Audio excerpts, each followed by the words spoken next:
Hey everyone, welcome into DomTime. It's that night of the week, Wednesday nights, where we have our weekly roundup. We talk about all the things that have happened over the previous week, and a lot of them here locally with insiders, with pundits like our guest Dan Gross, president of Gross Communications and former Daily News columnist.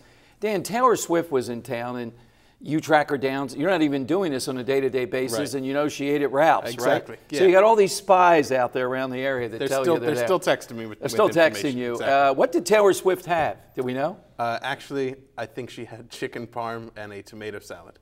Okay, I pretty shouldn't good. know this pretty good. I've technically moved on. How many onions are in? That's beyond Now, me. I mention it because viewers may have seen the Daily News. I thought this was one of the best that we've seen in quite a while. How big this area is for country. Mm-hmm. A local radio station has an annual event, 20,000 people come out for it. When I asked our listeners about it, yeah, there's a lot of this stuff. Is it just that country's a little bit cross? So I don't get Taylor Swift. Mm-hmm. Don't find her even to be remotely attractive, let alone this sex symbol of country music. What's the appeal of country here locally? I think it's just taken over the country, so to speak. I mean, I remember when I was younger, and I would look at Billboard charts. I was a big Guns N' Roses fan. I remember when they had a big record come out in '91 or '92. And I remembered it wasn't #1 because Garth Brooks was #1. I was like, who's Garth Brooks? Yeah, how's and that I possible, didn't understand. right? And then that kind of reminded me every time I would look at these Billboard charts. But Swift is way beyond any of these people, right? I mean, arguably, she might be the biggest star of the last X number of years that I've been following this. Well, she's definitely, I think, crossed over. Some of her stuff now, she seems to really be distancing herself from country music. It's more of a pop kind of thing. But country music, I think, in this area is certainly still popular. You have a lot of other artists, Rascal Flatts and people like that would sell out the Link or Citizens Bank Park, wherever they would play. Yeah. The Kenny Chesney. Now his things, these are productions that are almost military when they come in and they do that event at the shore, et cetera. Exactly. It's stunning to me. In this area, you wouldn't think the Northeast Philadelphia area, there's that connection to it.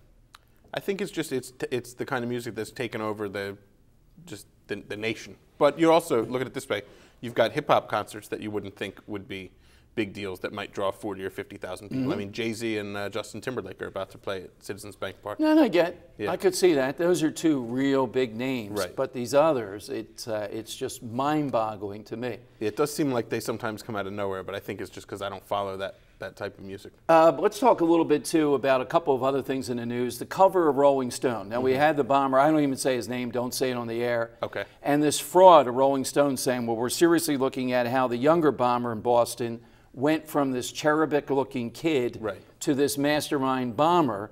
Okay, the article I read, and I thought it was decent, but give viewers a sense of the prominent, maybe they forget the song, to get on the cover of Rolling Stone. That's still a big deal. Time Magazine's cover, Rolling Stone, I don't know what the, well, Playboy, but no longer.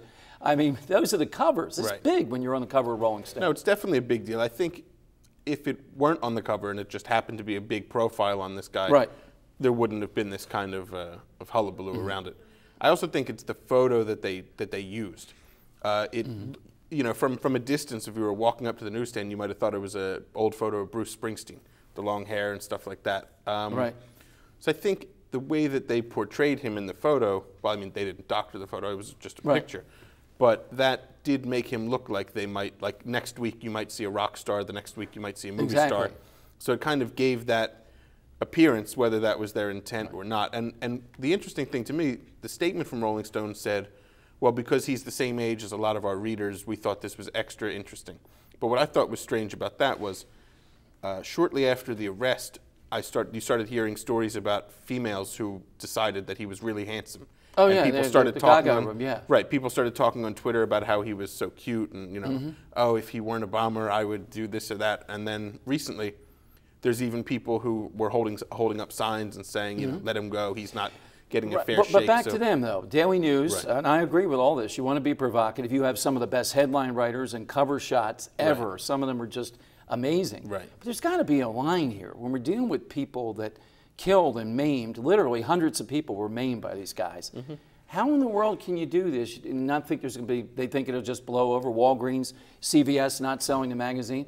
That people, I guess, are going to go back because it's a brand. It's Rolling Stone. Well, that's the thing. And look, I can't say that they definitely did it on purpose, predicting the backlash. But I will say that even if CVS or Walgreens or whoever decides not to carry it, ultimately it's still good for the magazine. Because when was the last time the whole nation was discussing Rolling Stone magazine? 20 years ago. Yeah, I guess it's so. I mean, any magazine right now that does something like that will get that. If you get on that many people's mouths and you get talked about to that extent, it's ultimately, I think, good for the brand, because shortly, soon enough, people will not remember. Well, it's our job, my job, because I find it to be, when you're dealing with bombers and whatever, this is beyond. This isn't a Rollo tweeting himself, right? With a towel on. This is pretty serious stuff. Yeah, absolutely. Hey, Dan, thanks very much. Anything? What do you see coming up in the next week or so here in the area, other than Taylor Swift and what kind of sandwich you'll have? That you give us a little insight. It's on your radar screen. Well, if the press is saying that other homicides should be covered to the extent of the Martin case, then maybe we'll be seeing more writing about the epidemic of violence in the city, and the fact that education and the lack of education and the lack of the family structure, is probably all contributing to that. Maybe it's perfectly timed for the back-to-school season. All right, coming up, I'll tell you who's coming to town on Thursday, tomorrow, here on DomTime, and why it's important.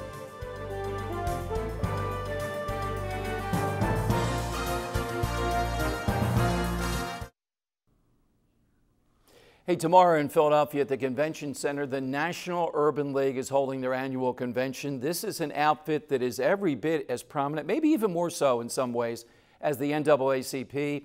Attorney General Holder here, Reverend Sharpton, a bunch of other heavyweights, particularly talking about the Trayvon Martin case. Philadelphia will be the center of this, and watch for discussion about stand your ground laws. You should know that Pennsylvania has something very close to what they have in Florida when it comes to stand your ground.